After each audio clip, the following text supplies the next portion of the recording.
shout out to the state superintendent to come and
$1,200. We also have a total of $6.81 million in investments.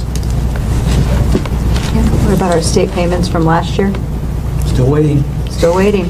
None of them? No. So we're still waiting for our fourth payment from last fiscal year. Right. Just being clear out loud. Thank you. okay. All right, we're going to go public hearing, so I'm going to ask for a motion to adjourn into the public hearing. I'll need a motion and a second. So moved. Second. Okay. Julie, roll call. Thunderberg. Aye. Johnson. Aye. Lopez. Aye. Zimmers. Aye. Flamini. Aye. All right, Mr. Basco? Okay. So you know, the budget's laid on file for 30 days now, and since that time we made a few adjustments in the education fund. We got a little bit better information now that we know who all of our staff are in that. So originally in the regular education fund, the budget surplus was $2,660,000. That's now $2,775,000, so just $115,000 change there. And all of the other funds have remained as originally presented. Okay. Any questions from Mr. Bassett? Okay. Now we're going to do a motion to resume back into the regular meeting. I need a motion and a second. So moved. Second. Thank you. Please call the roll. Johnson. Aye. Lopez. Aye. Zimmers. Aye. Flamini. Aye. Thunderberg. Aye. Ms. Gill, Superintendent's All report. right, I know that Mr. Zimmers is wanting to know what the number is right now. We're down to 46 students who have not gotten their physical or their immunization at this point in time. There's individual stories behind each of these students. No school has over 5 students across the district. Many of our schools are at 0. Over 18 have 0 or 1 at this time. I know even today I heard a principal actually do a home visit to the home to make sure that things have gotten done, as well as many of the schools. That's what we've resorted down to. So although we're happy that the numbers have dropped so drastically over the last 2 weeks, we still are concerned that there are even 46 students who are not in school because of not complying with the immunization and physical requirements. So I just wanted to give the board an update of where we are today. Do we have any way of knowing if some of these kids are in the same household? Yeah, some of them are families across multiple schools that have a kindergartner and or maybe a 6th grader in the household. There are a few instances of that.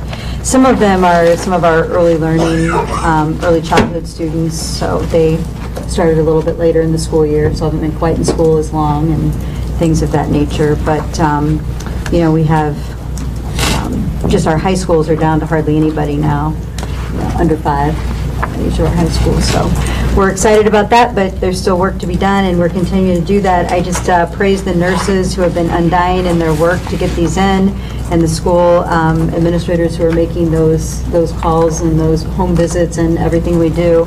We've actually done everything from make the appointments to help them get transportation to these appointments, but sometimes just following through is hard for families to do. So we're just down to those very few that we're going to try to work on. But when you have 33 sites and you have kids at each site, you know, that number adds up. Well, one thing that probably could help this next spring when the nurses in Sangamon County Public Health go to the high schools to give these immunizations for these seniors to be, they need to take advantage of it. I mean, that's, to me, is a no-brainer. They're coming right to the site where you are. I think we had less than 100 students take advantage of that this year out of about 900, so that Do more of probably... a push for the immunizations. Yeah, so that probably could have taken care of a lot of the high school. Right, many of them, but Yeah. some of them just didn't have their physicals coming into ninth grade either, so it's just kind of a hand in hand. I wanted to give a shout out. We have a student, Stella Cole from Springfield High School, who applied and was accepted to serve on the 2016-17 Illinois State Board of Education Student Advisory Council. It's called the SAC. She was selected as one of 12 new members in addition to 4 members that were returning from around the state, but she's the only one from our district. But it's another way that we have a student voice, much like we do with our student board members. So I appreciate her initiative and her selection. I did really enjoy Dr. Smith coming from Illinois State Board of Education and meeting with us. We had that on the books for some time for him to visit. He's been going around to all 800 plus school districts. And then in the same time, he met Artie Doss at the No Child Left Behind conference in Chicago last year, so he called and requested that visit to Lanphier, which we did offer for him, and then we also took him over to Matheny. But I found him to be very understanding, very thoughtful, very knowledgeable about the work that we're doing with the SIG grant and had done with the SIG grant in both schools, and he enjoyed talking with students. That was his favorite part of the day, and then meeting with staff and walking around. He got on a bouncy ball and participated in PE class with us with their new integrated PE and music class over at Matheny. He got down on his knees and talked with kids and shook hands with the students and met with some of our Sangamon CEO and our students in the library at Lanphier High School. So we were had a great visit, and I was very overwhelmed with his ability to really talk the talk and know what we were dealing with out in our school. So it was a good visit. I just wanted to give a shout out to Mrs. Johnson and I attended an event for the Tuskegee Airmen exhibit, the Red Tail exhibit is what they've called it. We've had, I'm not sure how many students have gone through now. It's 400 plus of students who have been going through and visiting that exhibit at the African American History Museum. And they go not only to the museum and see that part of the exhibit, then they go over to the hangar at the LRS hangar where they actually have the biplane and some other things set up. And we went to an event to kind of honor the work that they had done and got to sit with some of the people who were actually giving the tours and get to know them a little bit. So that was a really, it was warm in the hangar there at LRS, but it was a nice event. You know, just for them to be able to see what the military service looked like with the first African American military aviators in the United States Armed Forces has been really informative to the kids and kind of a once in a lifetime opportunity because it came right here to Springfield. So we want to thank them for all that they've done and thank Debbie Thomas for coordinating all of the field trips. We started coordinating this field trip back in March of last year when they came and presented to all of our principals and set up all the time slots, and then they got all the buses and everything done this year, so it's gone really well also. So that's kind of all of the thank yous. I had too attended the Springfield High and of course spoke a little bit being an alum, but it was neat to be in that auditorium and feel the history and everything that had to do. And there was a lot of time and effort that went into making that event a nice one for the community. Were there any questions for me or anything else that anybody would like me to address? I do have a question for you and Mr. Shaver. Can we not coordinate with the city better and do this work out in front of Grant Middle School all the way down Monroe to Springfield High? We may have been asking that same question. In the summer? I mean, when no kids are here? I don't understand that. Nice to know, yeah. Why? We didn't even know they were going to start that work It's until a we saw mess. some orange And those lines. kids getting off those buses and the buses navigating We've around had to do those. some parent link phone calls to the parents about being careful with drop off, and then had to have extra people out front to help with that process. So Can we not let them The know? school would be better in the summer than We had all summer. When we had summer school, but there was a gap period there where they could have done that work with nobody in the building. And I'm sure it impacts SHG and Du Bois. It's all the way down to Springfield High. Yeah. So can we just let them know in the future? It would be nice if they would just We'll make that maybe effort, coordinate yes. with us a little bit. That makes too much sense. As a parent of an almost driver, I'm horrified by that, okay? I mean, Monroe's pretty darn scary on a good day. Not probably only that, tell they the did women get a about lot of our work red done in needle. one day. So they did do a lot of work in one day, so they are That's a moving good on. thing. Yep. Okay, Well, just had to voice I would that. advise you to talk to the alderman, and if it's Yeah, it's a my good idea. friend Chris. Very good idea. let's tell him. I think I'll call him up tomorrow and give him a good piece. Since he wants to Well, button everybody else And down. Monroe's busy on Especially good when you days. look at the drop-off procedures for this, it's just, That it's was not pretty brilliant at all. overwhelming. No, it was not a good time to do it, for sure, so, If you could follow up on that, Mrs. Gill and Right. Mr. Shaver, we would appreciate that. We will. Thank It you. would be nice to have a nice new street, though. yeah, I guess the last thing I wanted to mention is officially Senate Bill 100 is now public law and went into effect last Thursday. I've done a lot of media spots on it. I felt like we were as prepared as we possibly could be, and we've just finished this week all of my professional development with our security guards and our staff and our SSO officers. And then also, I did all the secretaries, I've done all the administrators, I did that at my opening day with teachers, so, and then schools followed up with their presentations that they created over our summer. We did a 3-day summer training on behavior and the different braided approaches that we can take to supporting students. I'm sure we're not perfect yet, but I felt like we're out of the gate pretty well this school year thus far. So you haven't had any expulsions yet, so. all good, yeah. So we're, we've had a lot of media coverage and press about it, and I've been very impressed with the questions and the way that they've done their research to ask the questions and all of that good work, so thank you. Moving on to, Consent action yep, items? consent action. Ms. Gill? President Lopez and members of the board, I recommend approval of consent action items 9.2 through 9.6 as described in the corresponding resolutions. So moved. Second. Oh, yeah. Oh. We do have to go back. Yeah. Do we Sorry. have to do 8.2, Julie, still? Okay. So let's go ahead and do that one first, then we'll go back and do it. Okay, on 8.2, Administrator and Teacher Salary and Benefits Report for the 2015-2016 school year. Required each year to provide the board prior to adding to our website. Updated report is attached to ESB. We already attached it, it's been up, it's an annual thing we Yeah. do, so do we have to do a motion? No, not on this one. Not on this one? Okay. No. So it's just attached? There we go. Now we're good. Okay. So President Lopez and members of the board, I recommend approval of consent action items 9.2 through 9.6 as described in the corresponding resolutions. So moved again. Everybody? Second. All righty. Hey, we didn't get a second. Question. Discussion, yes. Yes, ma'am. This is approval of concession Lopez? oversight team. Are there any, what does that mean? If I would have some Concussion. names, Yes. I understand there's a concession oversight. Yeah. All right, so is it out there for the public to see? and not Yes, in- just in the and what we have in the superintendent's bulletin? policy, it just states their titles.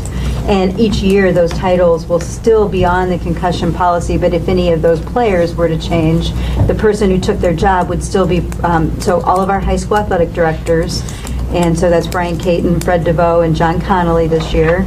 All of our middle school athletic directors, that's Karen Stramer, Brian Hoffick, Andrea Guerrero, Chris Hampsey, and Drew Richardson this year. And then we always have our health coordinator, Val Rogers. We have our coordinator of safety and security, John Philbrin. The Springfield Fire Department education officer serves on this committee, and that is Captain James Price. We have our sports care certified athletic trainers, and Devin Spears, Karen Gregory, and Sarah Kennedy serve in those roles at our 3 high schools. We have the athletic care certified athletic trainer, which is Carrie Schneider. And then our physician is Dr. Kevin Dorsey, used to be the dean of the SIU School of Medicine, and he's going to serve as our physician on our oversight committee that will meet regularly. If those roles will always have somebody on there, save the physician, which if he were ever able to not serve, we'd find another physician in his place.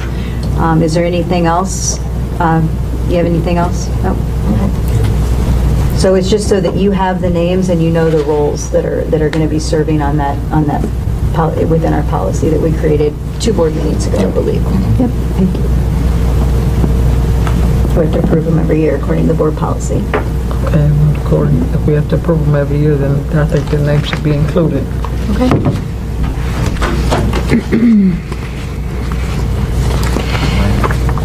Any other questions, discussion? All right, we'll call roll now. Lopez? Aye. Zimmers? Aye. Flamini? Aye. Funderburg? Aye. Johnson? Aye. That is 5 aye votes. 10.1, Ms. Gill. Okay. Mrs. Sherman. President Lopez and members of the board, the superintendent recommends adoption of the personnel recommendations as presented. So moved. Second. Discussion? Hearing none. Okay. Zimmers. Aye. Flamini. Aye. Thunderbird. Aye. Johnson. Aye. Lopez. Aye. That is 5 aye votes. 10.2, Ms. Gill? Okay, approving for the resolution of the budget. Mr. Basco?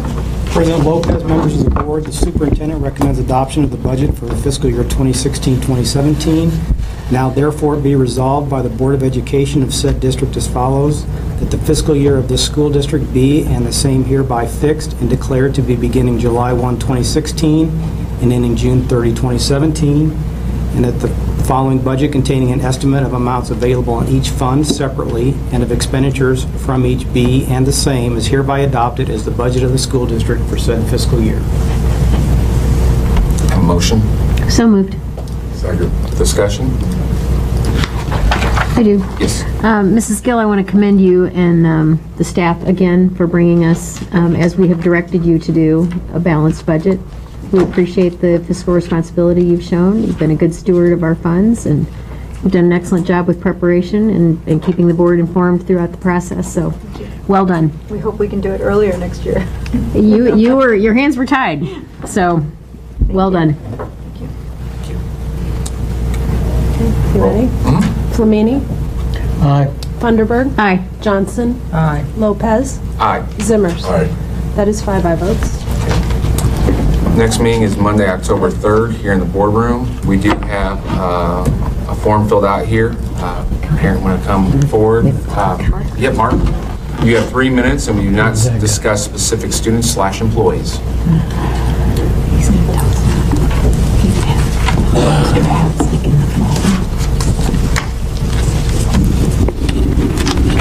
President Lopez, Honorable Board, ideally, all students wishing to join an extracurricular activity may do so if participation does not compromise academics, safety, or competitive excellence. However, currently, students in our district, new students, are sometimes excluded because of mandatory tryouts the previous spring. This obstacle is not uniform. Students are welcomed into some activities at late notice, while participation in other activities is prohibited. This policy, in my view, jeopardizes the well-being and competitive fulfillment of our most vulnerable, those new to District 186. This exclusionary policy also makes little sense if our primary purpose is to service students. How do advocates justify the current policy? A recent survey of coaches reveals 4 primary arguments. Spring tryouts make teams game ready, able to learn necessary safety skills, able to participate in summer team building and fundraising, and spring tryouts are easier on coaches. This last argument is easiest to dismiss. In my view, coaching convenience should be given little weight when it comes to servicing students. Moreover, as a former coach, I agree with the rest of the arguments when applied to entire teams. They have value, but they lose their luster when applied to individuals. Quite simply, it's comparing apples to oranges. Yes, if an entire team or squad began tryouts in the fall, game readiness would suffer. But I'm arguing that only a few spaces should be reserved for late arrivals. The strongest arguments against a blanket spring tryout policy are: 1, students new to our district are most likely to be without friends and lacking a sense of belonging that is enjoyed by students who have participated in extracurriculars in the past. 2nd, new district students didn't make spring tryouts through no fault of their own. They didn't try out because they neglected to. They didn't try out because they weren't here.